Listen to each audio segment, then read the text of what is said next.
and Professional Regulation Committee Chairperson and Bohol 3rd District Representative Christine Alexi Tutor. Congresswoman, it's good to finally have you. I've been wanting to talk to you for the past weeks. Thanks for your time.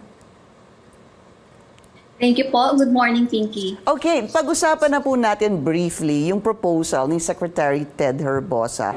He wanted to possibly give temporary licenses, the PRC of course, to give temporary licenses to non-board passers, but who got a score of 70 to 74. What were your thoughts upon hearing this way back? Yes, Pinky, I still remain to statement that I stay true po sa principle po natin na I do not concur with Secretary Ted na we have to give temporary license. Kasi yung sa RA 9173, it does not state so that they have the authority, the PRC or the DOH has the authority to issue licenses. So, hindi po pwede kasi ang dami po nating unemployed licensed nurses ngayon na wala po talagang trabaho. So, why not give the priority to them rather than those na magte-take pa lang ng board? Opo. So yun din po yung position ng PRC, and I did read in the past that was also your position, unless of course the law is amended regarding this. But you talked about 4,500 vacancies, ano po, and that we should tap those who have already passed the board. Any proposal on how to entice or encourage them to be able to fill up the vacancies that we have in government hospitals?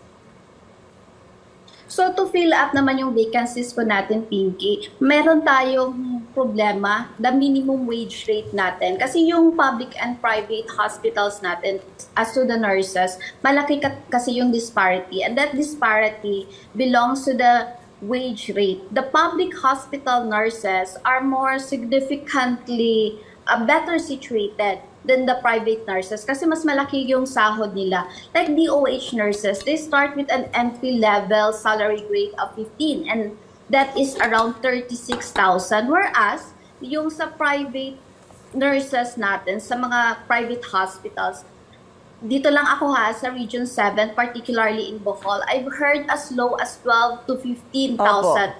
More likely, below 20,000. So, malaki yung discrepancy, the disparity, the 36,000 versus the below 20,000. So we need to bridge the gap of the wage rate between the public and the private nurses para walang para wala tayong shortage and we can entice them to come rather than to go abroad, to go overseas kasi nagkaroon na tayo ng overseas exodus of our nurses as of the moment. And that continues. Pero paano ho kaya, sabihin po natin, yun po, that's also the data that I've been using more or less, 35,000 sa public, about 15 to 18 po sa private, no, more or less. Unang-una, even the 35,000 that is being offered to nurses for government hospitals, there are hardly any takers.